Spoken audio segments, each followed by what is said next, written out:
마태복음 13장 23절에서 30절이고요. 오늘 곡식과 가라지의 비유입니다. 그래서 마태복음 13장 펴놓으시고 24절 말씀. 우리가 이제 소위 이제 알곡과 가라지라고 하는 부분이 있죠. 근데 이제 마태복음 13장 24절 말씀, 이제 지난번에 씨 뿌린 자의 비유했고요. 오늘은 24절 같이 읽겠습니다. 곡식과 가라지. 그분께서 그들에게 또 다른 비유를 들어 이르시되 하늘의 왕은 좋은 씨를 자기 밭에 뿌린 사람에 비할 수 있느니라. 하늘의 왕고 뭐뭐 같으니라 이 말인데요. 자, 곡식과 가라지의 비유입니다. 자, 오늘 공부할 말씀은 두 번째 비유로 곡식과 가라지의 비유, 곡식과 가라지의 비유입니다. 주님께서 바닷가로 가셔서 배에 오르시고 해변에 있는 무리들에게 하늘의 왕국의 신비들을 비유로 말씀해 주셨는데, 선포를 해 주셨는데, 마태복음 13장 16절에 그러나 너희 눈은 복이 있나니 그것들이 보기 때문이요 또 너희 귀는 복이 있나니 이런 것들이 듣기 때문이로다 이렇게 말씀하셨습니다. 주 예수님은 그러나 너희는 씨 뿌린 자의 비유를 들을지니라, 씨 뿌린 자의 비유를 들을지니라 말씀하셨는데, 해변가에서 사람들은 주님 입에서 나오는 비유의 말씀들 들을 때 듣고 깨닫는 자들도 있었겠지만 또 무슨 말인지 도무지 이해하지 못하는 자들도 있었습니다. 왕국의 신비들을 아는 것은 믿는 자들에는 허락되었고 믿지 않는 자들에는 아는 것이 허락되지 않았기 때문입니다. 왕국의 신비를 깨닫고 못 깨닫고의 차이는 지능의 문제가 아니라 주 예수 그리스도를 믿는가 그렇지 않는가에 달려 있습니다. 씨 뿌린 자의 비유를 통해서 주님은 하늘의 왕국이나 왕이 아니라 왕국의 상속자들, 즉 왕국의 백성들이 어떠한가를 지금 말씀하고 있습니다. 왕에 대해서 지금 왕은 예수님 자신이잖아요. 그 왕에 대해서 말한 것도 아니고 왕국이 언제 설 것인가 뭐 그게 말한 것도 아니고 지금 왕국의 상속자들, 왕국의 백성들에 대해서 지금 말씀하시는 거예요. 왕국의 백성들의 상태가 길가와 같고 돌밭 같고 가시밭 같다. 그리고 좋은 밭에 뿌린 씨앗도 있었지만, 좋은 밭도 있었지만 이들은 남은 자들로서 이 좋은 밭이 남은 자들, 소수의 남은 자들, 그게 소수였습니다. 어느 시대나 주의 말씀을 듣고 받는 자는 극히 적습니다. 하늘의 왕국에 들어가는 이들은 많지 않습니다. 길가에 뿌려진 씨앗에 해당하는 사람들은 구원받지 못한 사람들입니다. 주께서 누가복음 8장 12절에 그들이 믿지 못하고 구원받지 못하는 자들이니라, 구원받지 못하는 자들이니라 이렇게 딱 밝혀놓으셨어요. 그들은 믿지 못하고 구원받지 못하는 자들이니라. 우리 주님께서 마태복음 7장 14절에 왜냐하면 생명으로 인도하는 그 문은 좁고 그 길이 좁아 그것을 찾는 자가 거의 없기 때문이니라, 거의 없기 때문이니라 이렇게 하셨습니다. 그리고 소수의 남은 자죠. 제자들이 주님께 물었어요. 누가복음 13장 23절에 주여 구원받을 자가 거의 없나이까 이랬어요. 이제 그에게 적으니까 이랬죠. 구원받을 자가 거의 없나이까. 그때 주님은 좁은 문으로 들어가길 힘쓰라 내가 너희에게 말하노니 이는 많은 자들이 들어가길 구하여도 너희 들어가지 못할 것이기 때문이라 하셨습니다. 또 마태복음 20장 16절에 이는 부름받은 자는 많으나 부름받은 자는 많으나 택함받은 자는 거의 없기 때문이니라 이랬습니다. 주께서는 이스라엘에 구원받은 사람들이 많지 않다는 것을 말씀해 주셨는데 이는 부름받은 자는 많으나 택함받은 자는 거의 없기 때문이니라, 거의 없기 때문이니라. 이 말씀은 반복해서 하시는 것을 통해 반복해서 말씀하셨는데 이게 사실이란 거죠. 부름받은 자는 구원받아야 할 자들입니다. 하나님 수고하고 무거운 짐을 진 자들, 죄짐을 진 모든 자들, 이 모든 사람을 부르셨습니다. 주님은 모든 사람을 초청하십니다. 부름받은 자는 많습니다. 택함받은 사람이 적다는 것은 구원받은 사람이 적다, 믿는 자가 적다는 뜻입니다. 구원 예정론에서 말하는 것처럼 사람은 택함받아야 구원받는 것이 아니라 믿는 자가 택함받는 자고 구원받은 자입니다. 그 택함받은 자가 적다 말은 주님께서 적게 택하셨다 이 말이 아니라 믿는 자, 부름받은 자는 많아요. 그런데 믿는 자가 적다. 그래서 믿는 자가 적다는 구원받은 자가 적다. 그 말은 뭐죠? 믿는 자를 주님께서 택하시니까, 믿는 자를 하나님 아들 택하시니까 뭐죠? 택함받은 자가 적다 이래 되는 거죠. 하나님의 선택은 믿지 않는 자, 거역하는 자, 완악한 자가 아니라 믿는 자요 순종하는 자입니다. 씨를 좋은 밭에 받은 자들은 말씀을 듣고 그것을 깨닫는 자입니다. 정직하고 선한 마음에 말씀을 받아 인내로 지키는 자입니다. 이런 사람들 안에 뿌려진 씨앗은, 그 말씀은 30배, 60배, 100배의 열매를 맺습니다. 우리는 선한 양심, 순수한 마음, 이게 좋은 밭이라 했죠. 선한 양심, 순수한 마음, 정직한 마음, 이런 마음을 가진 사람들이 되어야 됩니다. 우리는 많은 열매를 맺는 좋은 나무가 되어야 됩니다. 자, 왕국의 신비들을 말씀하십니다. 주님은 그들 가까이 있는 하늘의 왕국이 언제 어느 때 회복될 것인지, 언제 왕이신 주님 자신, 언제 왕이 왕좌에 앉으실 것인지 이걸 말씀하신 것이 아니고, 이 왕국의 비유에서, 왕국 신비에서 그런 말씀 안 하시고, 그건 아예 언급 대상이 아니에요. 유대인들뿐 아니라 주의 제자들 역시 예수님께서 왕좌에 오르시고 하늘의 왕국이 세워지길 간절히 바라고 있었습니다. 심지어 승천하기 직전까지도 제자들은 이스라엘의 왕국을 회복할 때가 이때니까 뭐 이런 말까지 물을 정도로 그 메시아 왕국은 굉장히 기다리고 있었습니다. 때가 자꾸 하늘의 왕국이 가까이 왔다는 말씀은 결코 몇천 년 후를 염두에 두신 말씀이 아니었습니다. 그들은 왕국의 임박성을 알고 믿었습니다. 그런데 왕국의 백성, 왕국의 상속자들이 준비되지 않았습니다. 왕은 이미 왔습니다. 자, 왕은 이미 왔어요. 왕은 왔는데 왕국의 백성, 왕국의 상속자들이 준비되지 않았습니다. 그들은 왕국의 복음을 들었지만 회개하지 않았고 주 예수를 믿지도 않았습니다. 그들은 도리어 왕의 전령이요 예언자인 침례인 요한을 칼로 죽였고 왕이신 예수를 역시 잡아다가 죽이려 했습니다. 주님은 왕국의 백성들에게 가까이 있던 하늘의 왕국이 무엇과 같은지 비유를 통해서 말씀해 주시고 계십니다. 주님 말씀하시는 왕국은 그들이 평소 알고 믿던 그리스도의 왕국이나 의와 화평이 넘치고 하늘 영광이 가득한 그런 왕국이 아니고 그런 모습이 전혀 아닙니다. 이것은 주님께서 왕좌에 앉아 통치하시는 의의 왕국이 아니기 때문입니다. 한마디로 천년왕국에 관한 이야기가 아니다 이 말이죠. 주께서 지금 24절에 하늘의 왕국 마치 좋은 씨를 자기 밭에 뿌리는 어떤 사람과 같으니라 이렇게 하셨습니다. 하늘의 왕국은 씨를 뿌린 자가 와서 씨를 뿌린 것과 같다 이 말이에요.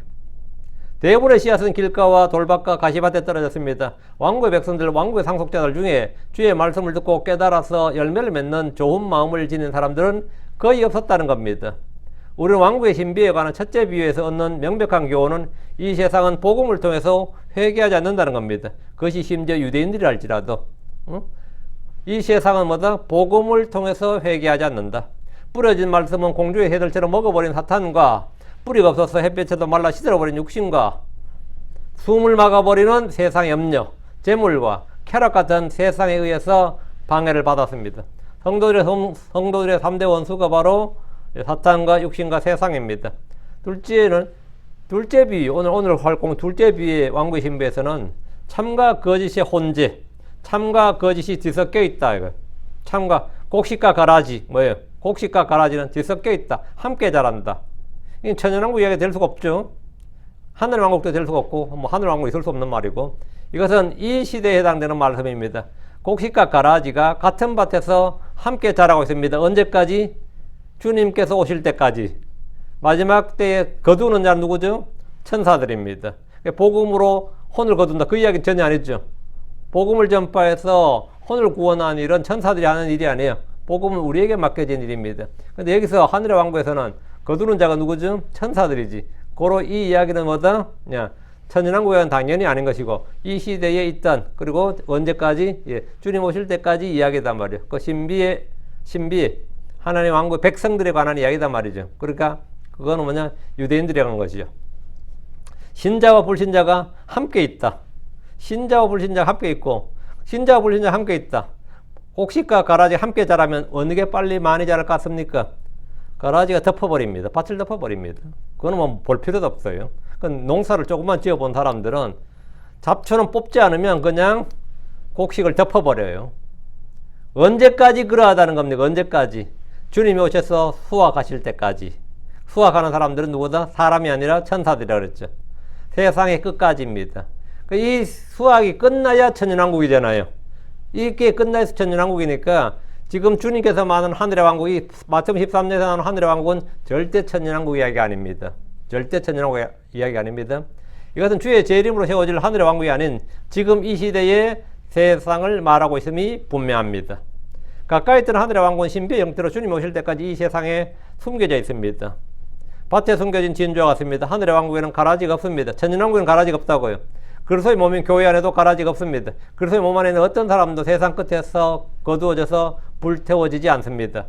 우리는 성경을 통해서 가라지들과 분리할 것을 명령받았고 그들과 함께 거하는 것이 아니라 그들을 쫓아내라. 아니면 우리가 거기서 나오라.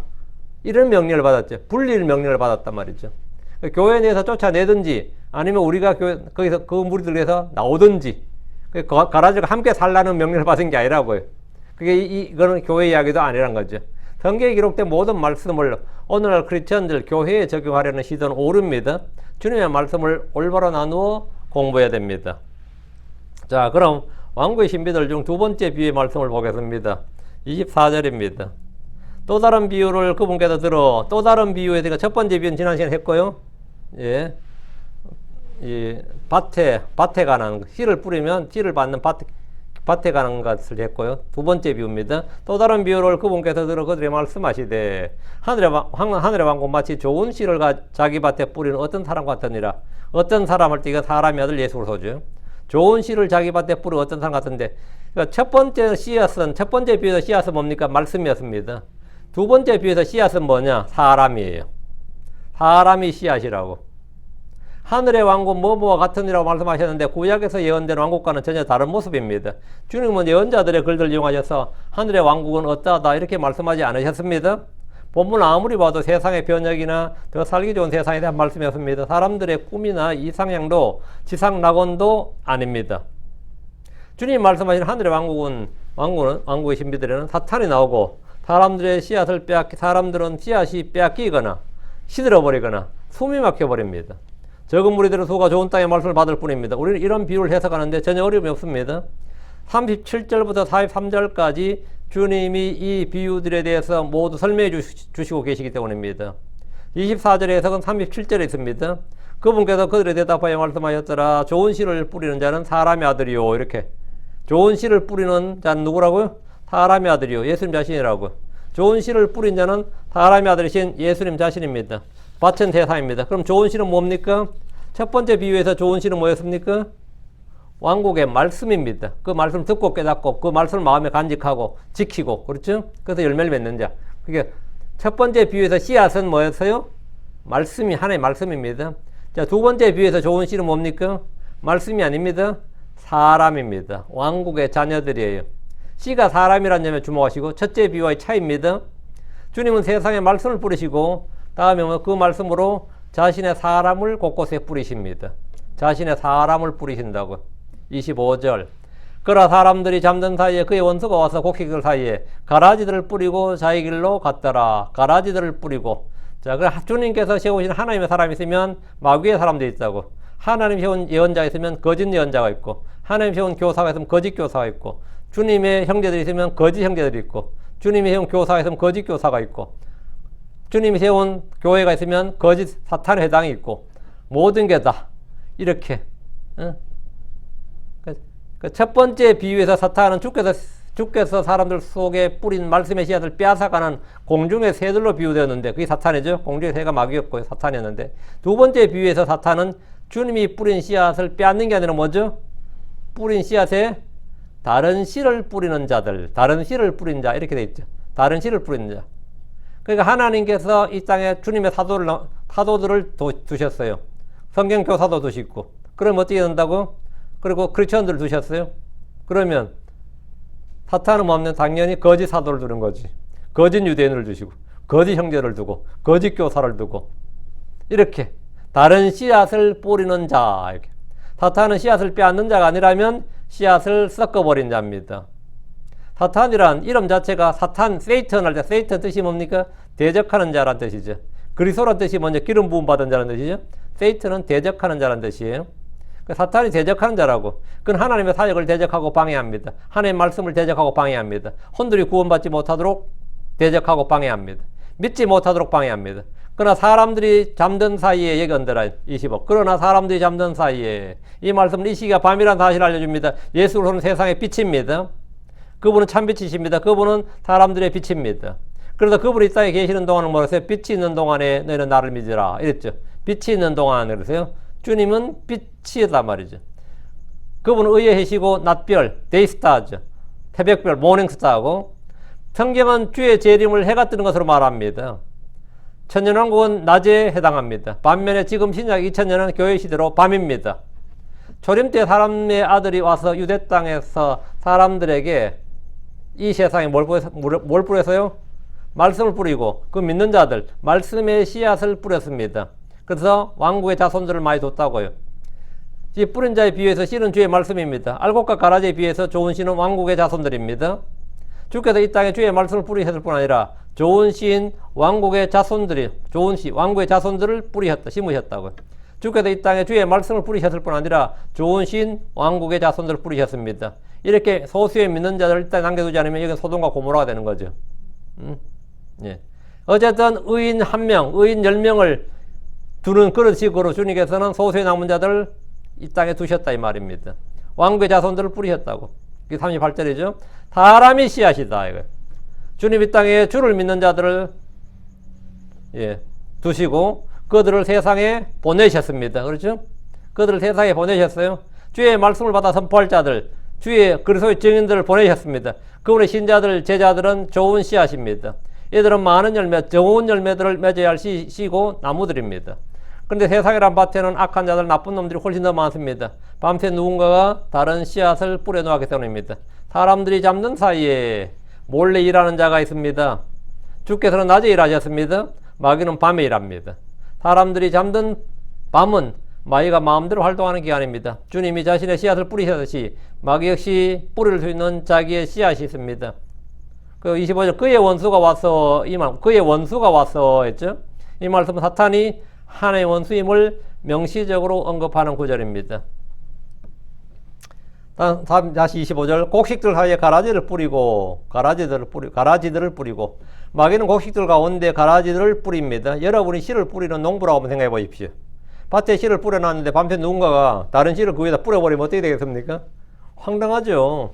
아마 그냥 넘어갈 사람 아무도 없을 겁니다. 이게 반드시 경찰에 신고라도 뭐라고 찾아내야 된다고. 그의 원수는 가라지들을 뿌리고 자기 길로 가버렸습니다. 38절 39절에 이 구절에 대한 주님의 말씀이 있습니다. 밭은 세상이요 좋은 씨는 왕국의 자녀들이니라. 그러나 가라지들은 그 사악한 자의 자녀들이니라. 39절 그것들을 뿌린 원수는 뭐다? 마귀요. 그것들을 뿌린 원수는 마귀요. 수학은 세상 끝이요. 그리고 거두는 자들은 누구다? 사도들 아닙니다. 예언자들 아니에요. 크리스천들 아니에요. 거두는 자들은 천사들이니라. 밭은 세상입니다. 좋은 씨는 왕국의 자손들입니다. 왕국의 자손들이 누굽니까? 유대인들입니다. 그들이 모두 좋은 씨앗은 아닙니다. 좋은 밭으로 언급된 자들로서 말씀을 듣고 깨달아 열매를 맺는 자들이 좋은 씨입니다. 주님께서는 세상의 왕국의 자손들을 씨앗으로 뿌리셨습니다. 그들이 나가서 예루살렘에서 사마리아로 유대로 온 세상으로 복음을 전파했습니다. 그리고 이방인들이 회심하고 구원받았지. 그래서 또 온 세상으로 전파되는 거죠. 이는 역사적으로 스데반의 선교 이후에 온 유대와 사마리아와 이방 땅으로 흩어진 복음을 믿는 유대인들을 말합니다. 사도 바울이 회심하기 전에 이미 이방 땅에 지역교회들이 있었다는 사실에 주목하십시오. 이들은 주님께서 이 땅에 뿌린 좋은 씨앗들입니다. 유대, 사마리아, 소아시아, 그리고 온 유럽으로. 가라지는 누굽니까? 그리고 가라지들은 그 사악한 자의 자녀들이니라. 38절에 딱 나오죠. 그리고 가라지들은 그 사악한 자의 자녀들, 마귀의 자녀들이다 이 말이죠. 믿는 자들은 하나님의 자녀, 하나님의 아들들입니다. 사악한 자들은 마귀의 자녀들이다. 마귀도 자녀들이 있다 이거예요. 마귀는 자기 씨앗인 가라지, 즉 사악한 자의 자녀들을 뿌렸습니다. 사악한 자의 자녀들은 마귀의 자녀들입니다. 요한복음 8장 44절, 요한일서 3장 10절. 요한복음 8장 44절에 너희는 너희 아비 마귀에게 속하였으며 또 너희 아비의 욕망들을 너희가 행하려 하느니라. 너희는 너희 아비 마귀에게 속하였으며 있거든요. 여기 이제 어부인데 너희는 너희 아비 마귀에게 속하였으며 할지 너희는 너희 아비 마귀에서 났으며 해야 될지 제가 이걸 선택을 해야 되는데 좀 난감하죠. 예, 너희는 너희 아비 마귀에서 났으며 또 너희 아비의 욕망들을 너희가 행하려 하느니라. 그는 처음부터 살인자였으며 또 진리 안에 거하지 아니하였나니 이는 자기 속에 진리가 없음이니라. 그가 거짓말을 할 때 그는 자기 자신의 것으로 말하나니 이는 그가 거짓말쟁이요 또 거짓이 아비이기 때문이니라. 주님께서 마귀를 아버지로 둔 마귀의 자녀들에 대해서 말씀을 하셨습니다. 이들이 가라지들인데 이스라엘 내에 있는 사악한 자의 자손들입니다. 이들이 아버지 누구다? 마귀다 이거예요. 너희 아비는 마귀다 이거죠. 요한일서 3장 10절 이로써 하나님의 자녀들과 마귀의 자녀들이 명백히 드러나느니라. 누구든지 의를 행하지 아니한 자 그리고 그의 형제를 사랑하지 아니한 자는 하나님께 속하지 아니하니라. 하나님의 자녀들과 마귀의 자녀들이 드러난다. 하나님의 자녀들이 있고 마귀의 자녀들인데 하나님의 자녀들이 곡식, 마귀의 자녀들이 가라지들 이렇게. 이들은 세상 속에 널리 뿌려져 있고 이방인 크리스천들 교회들 속으로 들어와서 왜곡된 것들을 가르치며 진리를 엎어버리는 마귀의 자녀들입니다. 마귀가 뿌린 가라지는 이 세상 어디에나 있습니다. 불법의 신비가 지금 활동하고 있습니다. 사도야님이 세상에 들어온 적그리스도들이 많다고 증언했습니다. 26절입니다. 26절 그러나 잎이 나고 열매를 낼 때 가라지들도 보였더라. 뿌린 씨들이 자라나 잎이 나고 열매를 맺을 때 원수가 뿌린 가라지들도 보입니다. 처음에는 보이지 않았던 것이 시간이 지나서 보이기 시작했습니다. 밭에서 난 것들을 본 자들이 누굽니까? 종교 지도자들이 아닙니다. 천사들입니다. 주목하십시오. 주님이 뿌리지 않는 씨앗들이 주님의 밭에서 자라나고 있습니다. 사람들은 참과 거짓을 좀처럼 구분하지 못합니다. 그러나 주님과 천사들은 잎이 나고 열매를 맺을 때 이미 가라지들, 사악한 자의 자손들을 보았습니다. 우리는 비유를 풀기 위해서 억지로 노력하지 않습니다. 37절부터 43절에 주님이 친히 다 해석해 주시기 때문에 어떤 상상이나 설명을 가미할 필요가 전혀 없습니다. 그냥 읽으면 됩니다. 씨를 뿌리는 분은 주님이십니다. 37절 나오죠? 장소는 자기 밭인데 밭은 교회가 아니라 세상입니다. 교회는 세상이 아닙니다. 밭을 교회, 곡식을 진리, 가라지를 거짓으로 해석하는 것은 사람들의 해석이 주의 말씀이 아닙니다. 주님께서 세상이란 밭에 뿌린 좋은 씨는 왕국의 자손들이고 원수는 마귀고 밤새 뿌린 가라지는 사악한 자의 자손들입니다. 이게 주님의 해석이고 주님의 말씀입니다. 이와 다른 모든 것은 다 거짓이에요. 주님께서 자신의 말씀을 제자들에게 완벽하게 그 의미와 대상을 말씀해 주셨기 때문에 달리 해석하거나 오류를 범할 일이 전혀 없습니다. 주님은 씨를 뿌린 후에 곧 밭에 자라나는 가라지를 보셨습니다. 가라지들도 보이거늘, 지금 26절에 가라지들도 보이거늘. 사도행전 15장에서부터 우리는 강력하게 자라나는 가라지들을 볼 수 있습니다. 이들은 교회 내로 몰래 기어들어서 왜곡된 것을 말하며 거짓을 가르치기 시작했습니다. 할례를 받아야 한다, 율법을 지켜야 한다는 주장을 교회에서 가르치고 선포했습니다. 그리고 그들은 유대 내에서뿐만 아니라 이방 교회들에서도 이런 왜곡된 것을 가르쳐서 진리를 뒤엎었고 믿음을 뒤엎었습니다. 성경이 이렇게 말합니다. 고린도서 11장 13절 이는 그러한 자들은 거짓 사도요 속인 일꾼들이요 자기들을 그리스도의 사도들로 가장하는 자들이기 때문이니라. 이들은 어떤 사람? 거짓 사도, 속인 일꾼들, 그리스도의 사도들로 가장하는 자들. 이들이 뭐죠? 예, 가라지들이라고요. 바울은 교회 내로 들어온 거짓 사도, 속인 일꾼들에 대해서 경고했습니다. 갈라디아 2장 4절 이는 알지 못하는 사이에 들어온 거짓 형제들 때문이라. 그들이 그래서 예수님 안에서 우리가 누린 우리의 자유를 엿보아 우리를 속박하려고 몰래 들어왔으나 여러분 이는 알지 못하는 사이에 들어온 거짓 형제들 때문이라. 이 거짓 형제들 나오는 거짓 형제들 교회 내로 거짓 형제들이 들어왔다는 거예요. 그들이 그래서 예수님 안에서 우리가 누린 우리의 자유를 엿보아 우리를 속박하려고 몰래 들어왔다. 우리를 속박하려고 몰래 들어왔다. 거짓 형제들이 몰래 들어옵니다. 자, 베드로서 2장 1절 그러나 백성 가운데 거짓 예언자들이 있었느니라. 마찬가지로 너희 가운데도 거짓 교사들이 있으리니 그들은 정죄받을 이단 교리들을 몰래 들어올 것이요 심지어 자기들 하신 주를 부인하고 자기들 위해 신속한 판멸을 가져오리라. 예, 보면 예, 거짓 교사들이 있을 것이다. 이렇게 거짓 교사들이 있다고요. 베드로는 거짓 교사들에 대해서 말했습니다. 이들은 모두 주님의 원수인 마귀가 뿌려놓은 가라지들입니다. 우리는 이런 말씀을 우리 자신에게 적용해서 우리 속에서 자라나는 가라지들에 대해서 깊이 생각하고 묵상할 수 있습니다. 이건 영적 적용, 교훈적 적용입니다. 이건 배움을 위한 것이고 경고를 위한 거죠. 어떤 본문이든지 자신에게 적용해서 자기를 성찰하고 배움을 얻는 것은 선하고 유익한 일입니다. 그건 은혜로운 일입니다. 내 마음속에 있는 가라지들, 우리 가정에 자라는 가라지들, 우리 교회 내에서 보이는 가라지들 이런 식의 적용을 통해서 더욱 깨어있고 주의하는 이런 영적 적용입니다. 다만 본문의 정확한 교리적 의미를 안 후에 그렇게 적용해야 됩니다. 뭐 우리는 본문에 이제 교리적 의미, 예언적 의미, 역사적 의미 이런 거 먼저 정확히 먼저 하고 나서 이제 영적 적용을 할 수 있죠. 영적 적용은 이제 먼저 해버리고 우선 해버리면 이제 그건 조금 난감해지는 거죠. 뭐 주의 거룩한 산으로 올라가면 뭐 주의 거룩한 산이 뭔지 알잖아요.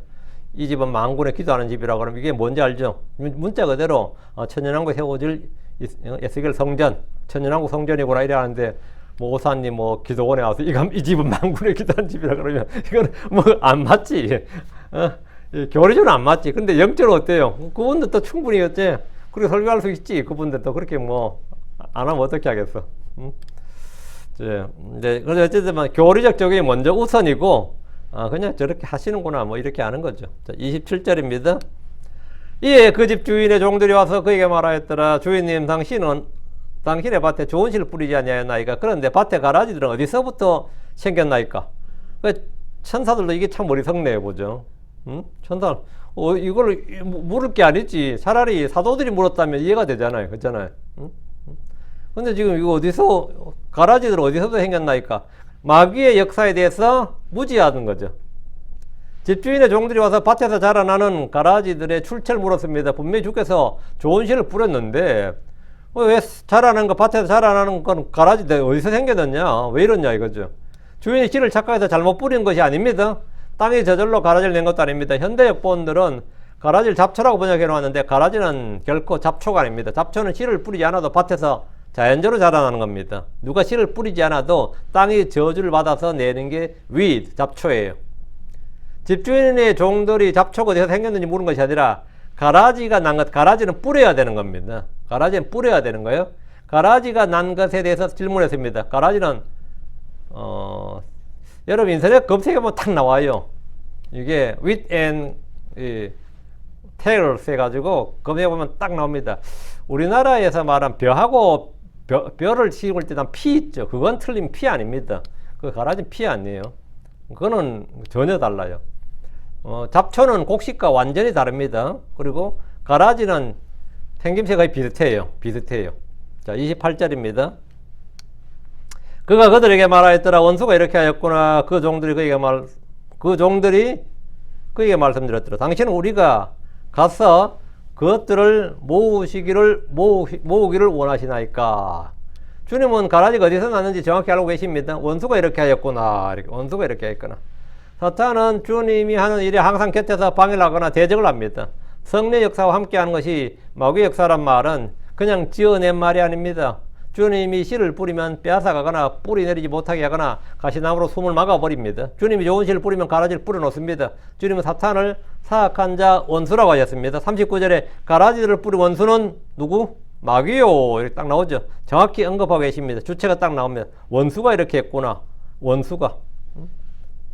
그러니까 종들은 주님의 답변 즉시 당신 우리가 가서 그것들을 모으기를 원하시나이까? 라고 물었습니다. 뽑아버리기를 원하냐 말이죠. 여기서 종들은 주님의 제자들이 아니라, 사도들이 아니라 누구? 천사들입니다.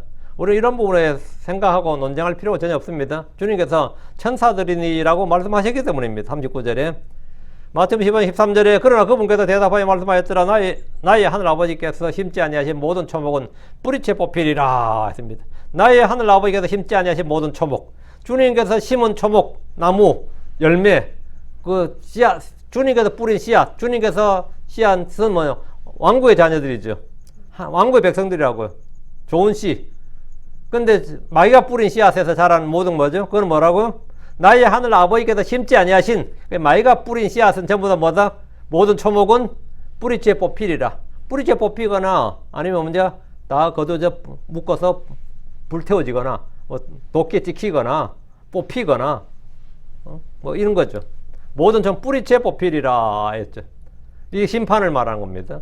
성경 아버지께서 심지 아니하신 초목마다 뿌리채 뽑힌다고 말씀하셨기 때문에 종들은 자신들이 즉시 뽑으려고 했던 겁니다.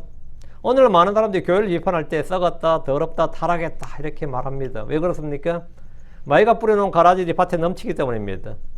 마귀가 뿌려놓은 가라지들이 밭에 넘쳐요. 어떤 그릇에 순수한 물이 90%고 오염된 물이 1%가 섞여 있어도 그 물 전체가 오염수가 됩니다. 근데 바울이 50대 50이라고 하면 어떻게 돼? 비율이. 그런데 이 비율이 90대 10도 9대 1도 아니고 5대 5라면 어떻게 되겠어요? 이것은 그냥 오염 덩어리, 물 전체가 오염수나 다름없습니다. 교회는 온 세상 곳곳에 있습니다. 그러나 가라지들의 비율이 워낙 없습니다. 왕국의 자손들이 거의 없습니다. 사악한 자의 자손들은 너무나 많습니다. 우리 주님께서도 좁은 길과 문에 대해서 말씀하시면서 그 수가 적다고 하셨는데 이는 전적으로 사실입니다. 세상에 뿌려진 가라지들이 지난 2000년간 무성하게 자라났습니다. 가라지는 곡식 모양은, 곡식 밀이나 보리가 모양은 비슷하지만 본질은 다른 품종입니다. 이 세상에 보이는 기독교란 종교가 그렇습니다. 이 기독교란 종교가 모양은 기독교인데 이게 뭐 이름은 많아요. 굉장히 뭐 캐톨릭도 있고 그리스 종교도 있고 하여튼 이름은 많아요. 뭐 장로교도 있고 뭐 있는데 많은데 무성하게 자라났는데 개신교, 천주교 그리고 뭐 그리스 종교는 기독교의 빅3입니다. 이들은 모두 예수님을 주요 그리스도로 말합니다.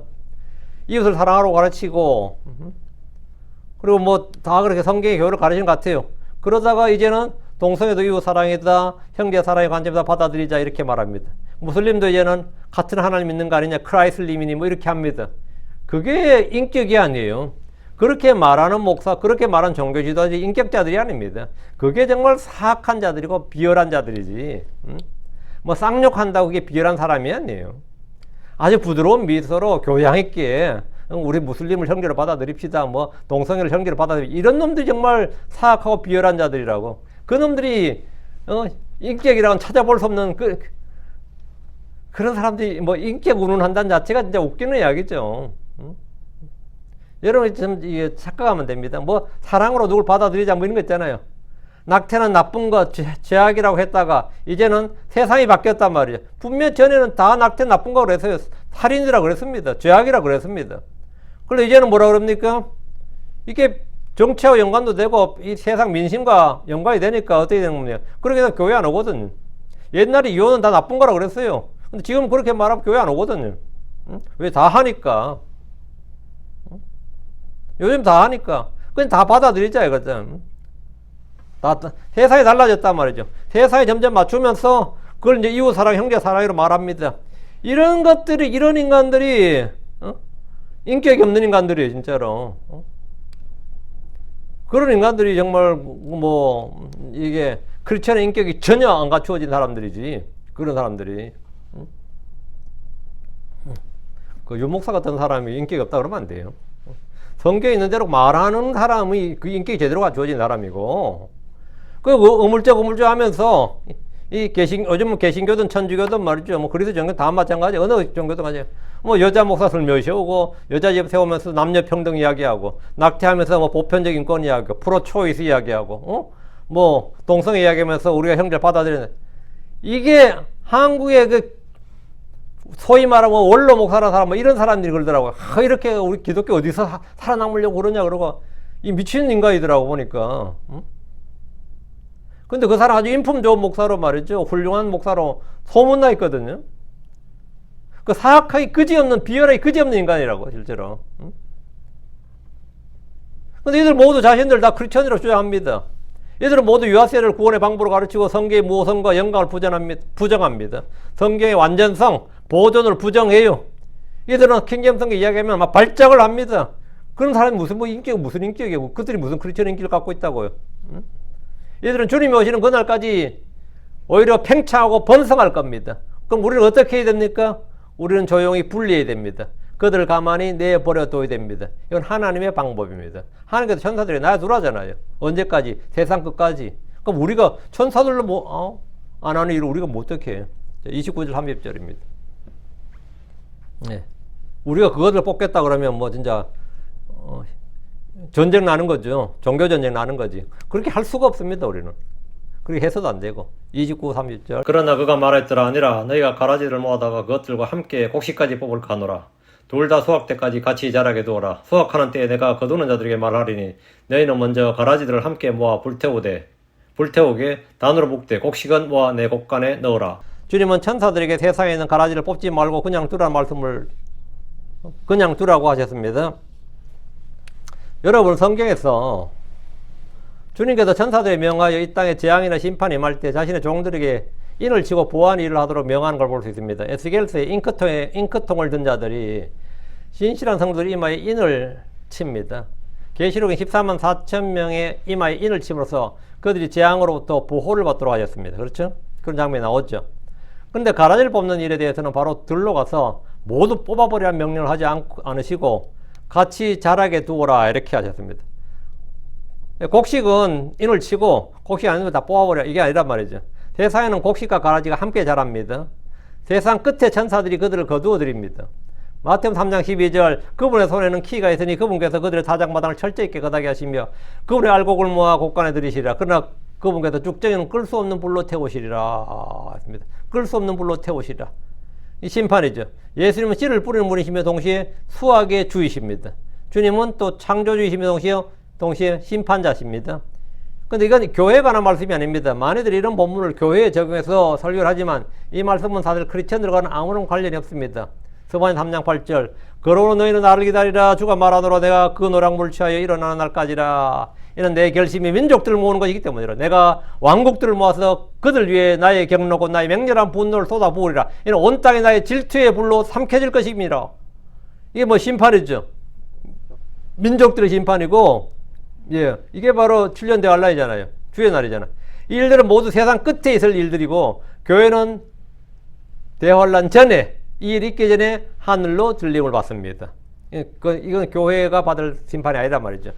계시록 14장 17절에 19절. 그리고 또 다른 천사가 하늘에 있는 성전에서 나왔더라. 그분께서 또한 예리한 낫을 가졌더라. 그리고 또 다른 천사가 제단으로부터 나왔으니 그가 불을 다스릴 권능을 가졌으며 또 예리한 낫을 가진 자에게 큰 외침으로 외치기를 너의 예리한 낫을 휘두르라. 그리고 땅의 포도송이들을 모으라. 이는 땅의 포도송이들이 충분히 익었기 때문이라. 그리고 그 천사가 그의 낫을 땅 안으로 휘둘러 땅의 포도를 모았더라. 그리고 그것을 하나님의 진노의 큰 포도즙 틀 속에 던졌더라. 이게 심판이죠. 주님이 세상 끝에 보낸 일꾼들은 천사들입니다. 낮을 든 천사들은 들에서 포도송이를 수확합니다. 이건 혼의 구원이 아닙니다. 주님의 비유에서 가라지들이라고 말한 이들입니다. 마태복음 24장 11절. 그리고 그가 큰 나팔 소리 한 게 자기 천사들을 보낼 것이요. 누굴 보낸다고요? 자기 천사들을 보낼 것이요. 그리고 그들이 그의 선택받은 자들을 하늘 이 끝에서 저 끝까지 사방에서 함께 모으리라. 자, 곡식과 가라지를 함께 모은다. 그건 교회 이야기 아니죠. 이 구절은 천사들이 이스라엘을, 온 세상에 흩어진 이스라엘을 모으는 겁니다. 온 세상에 있던 이스라엘은 출애굽 때 경험했던 것처럼 온 세상 모든 민족에서 나와서 조상들이 준 땅으로 모이는데 이 일을 천사들을 통해 하신다는 겁니다. 주님은 알곡을 곡간으로, 즉 천연왕국 속으로 들어가게 합니다. 가라지는 모두 칼에 죽임을 당하거나 불 속에 불에 죽임을 당합니다. 그들의 혼은 지옥에 버려집니다. 던져집니다. 우리는 이 비유를 통해서 주목할 것이 있습니다. 마귀는 곡식을 바꿀 수가 없습니다. 마귀는 곡식을 바꿀 수가 없어요. 자신의 씨를 뿌려 밭을 바꾸어 놓으려는 겁니다. 밭을 바꾸어 놓으려는 겁니다. 곡식밭을 뭘로? 가라지 밭으로. 주님은 그들이 세상 끝까지, 즉 추수할 때까지 함께 자라도록 허락하셨습니다. 이 비유는 교회에 적용되지 않습니다. 교회는 순수함을 유지해야 되며 세상과 철저히 분리해야 됩니다. 어떤 크리스천들도 가라지들을 뽑을 수 없습니다. 그것은 세상 끝에 주님께서 보낸 천사들이 할 일입니다. 마태복음 13장 39절 40절. 수확은 세상 끝이요 그리고 거두는 자들은 천사들이니라. 그러므로 가라지들을 모아 뿔에 태우는 것 같이 마찬가지로 이 세상 끝에도 그러하리라. 이 세상 어떤 정치인도 종교인도 가라지들을 뽑을 수 없고 함께 모아 불에 태울 수 없습니다. 이 일은 세상 끝에 있을 일이고 온 세상을 심판할 때 일입니다. 주의 지상 재림 때 있을 일이다 이 말이죠. 주님의 이 비유에서 교회의 환난 통과 교리를 주장하는 이들이 있습니다.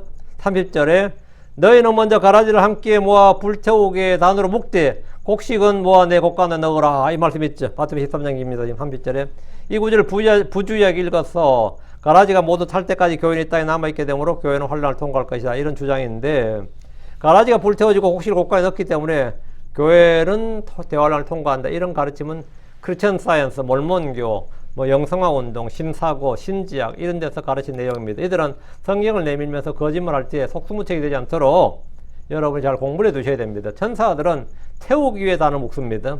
알곡은 곡간으로 드리고 환란성로의 부활과 휴거입니다. 이거는 가라지는 불태워집니다. 30절은 태우기 위해 묶는 것까지만 언급합니다. 알곡들은 아버지의 왕국에서 해같이 빛나고 가라지들은 불타는 용광로 속에 던져집니다. 많이들이 하늘의 왕국을 교회로 적용해서 가르치거나 설교를 합니다. 그렇게 되면 교회는 대환란 전에 휴거되는 것이 아니라 환란을 통과한 후에 세상 끝에 주님께서 분리작업을 한다는 그런 말씀이 됩니다. 근데 이 본문을 교회에 적용하기 때문에 그런 해석이 나오게 됩니다. 본문에서 또 한 가지 주목할 만한 사실은 주님이 씨를 뿌린 밭이 아버지의 왕국이 된다는 겁니다. 이 세상이 가라지로 뒤덮인 밭이 말이죠. 주님의 뭐가 된다? 아버지 왕국이 된다. 그리스도 왕국이 되고 아버지 왕국이 된다. 이 세상 왕국들은 모두 주와 그리스도 왕국이 됩니다. 주님께서 오셔서 싸그리 다 정리해버리면 그 왕국이 무슨 왕국이 된다? 우리 주와 그리스도 왕국이 되고 이것이 아버지 왕국이 된다. 이 시대의 하늘의 왕국은 신비의 형태로 세상에 감추어져 있고 주님이 올 때까지 그 모습을 드러내지 않습니다. 왕국의 신비의 비유는 하늘의 왕국이 문자 그대로 이 땅에 세워질 때까지 밤에 해당하는 때에 있을 일들에 관한 지금 이 시대의 말씀입니다. 이 비유를 통해서 현재 우리가 배울 수 있는 몇 가지 교훈을 찾아보면 교훈입니다. 교훈. 첫째, 교회는 이건 지금 교회 이야기하기 때문에 지금 교훈이라는 거예요. 우리 이제 우리가 교훈을 얻을 때 이제 우리가 지금 교회 시대니까 우리에게 적용할 때 말입니다. 교훈, 영적 교훈을 찾아보면 첫째, 이 교회는 세상의 악을 근절하고 제거해서 더 좋은 세상을 만들겠다는 개혁이나 개선이나 혁신 등 같은 그런 노력이 아무 소용없다는 겁니다. 예. 가라지는 점점 더 무성해지기 때문입니다. 그리고 주님께서 세상 끝까지 놔두라고 했기 때문에 가라지를 놔두기 때문에 가라지는 아무런 방해받지 않고 잘 자랍니다. 끝까지 잘 자라요. 수확 때까지. 수확 때까지 세상 끝까지만. 세상 끝까지 잘 자랍니다. 그래서 교회는 세상의 악을 근절하거나 제거해서 더 좋은 세상을 만들 수 없다. 하나님은 가라지를 세상 끝까지 함께 자라도록 해두셨기 때문에 그렇다고 그랬어요. 둘째, 성도들은 밤사이에 깨어 있어야 한다는 겁니다. 마귀는 사람들이 잠든 사이에 사악한 자들을 뿌리고 자기 길로 가버렸습니다. 마귀가 뿌려놓은 씨들은 어디서나 자랍니다. 지역교회든 신학교든 성교회든 크리스천들의 단체라고 해서 청정지역이 아닙니다. 거기라도 청정지역이 아니에요. 주님이 뿌려놓은, 주님께서 뿌려놓은 사람들, 주님께서 심어놓은 나무들, 사람들, 그 초목들 사이에 뭐가 있다? 항상 또 다른 자라나는 마귀가 뿌려놓은 씨앗들, 마귀의 사람들이 있다고.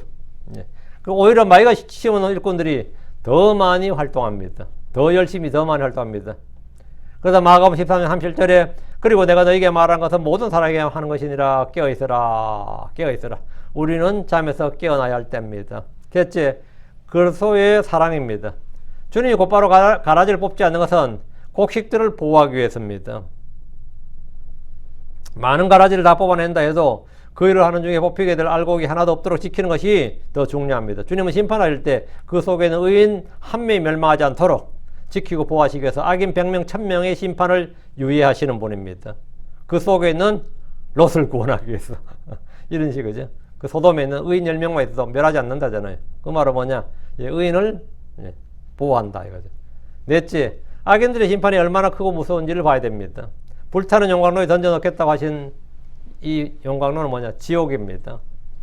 지옥, 불은 결코 상징이나 비유가 아닙니다. 문자 그대로 악인들의 혼이 던져져서 형벌과 심판과 저주를 받는 장소, 문자적인 장소입니다. 실제 존재하는 장소예요. 지금 이 시대의 모든 사람들은 다가올 진노를 피하기 위해서 뭐 해야 되냐? 주 예수 그리스도를 믿어야 됩니다. 주 예수를 믿어야 됩니다. 그렇게 하면 다 해결되는 거죠. 오늘은 여기까지 왕국에 비해서 곡식과 가라지의 비유 여기까지 하고 내일 다음 편에 겨자씨의 비유를 하도록 하겠습니다. 잠깐 기도하겠습니다. 위대하고 거룩한 주 하나님 감사합니다. 하나님께서 은혜 주셔서 오늘 주의 말씀을 선포했습니다. 선포한 모든 말씀들을 성들이 좀 클리어하게 좀 분명하게 듣고 이해하도록 해주시길 간구합니다. 전날인 주 하나님께서 은혜 주시길 원하고 또 아버지 저희가 날마다 말씀으로 성장하게 하여 주시길 원합니다. 아버지 하나님 참으로 이 시대에 참으로 악이 또 불신이 또 음행이 또 여러 가지 불법들이 난무하는 그런 성행하는 그런 시대가 되었고 사랑이 식어지고 있습니다. 믿음을 찾아볼 수 없는 이런 시대에 아버지 저희가 하나님의 말씀을 듣고 믿는 참으로 이 소수의 남은 자들로서 또 아버지 하나님 참으로 저희가 이 하나님께서 귀시 여기시는 그런 보물들 그런 알곡들로서 그렇게 거두어지게 해주시고 믿음의 좋은 평판을 받도록 해주시길 간구합니다. 전나신 주 하나님께서 저희 마음을 단련해 주시고 점점 성장시켜 주시고 하나님의 말씀을 더 풍성하게 저희 마음속에 쏟아부어 주시길 간구합니다.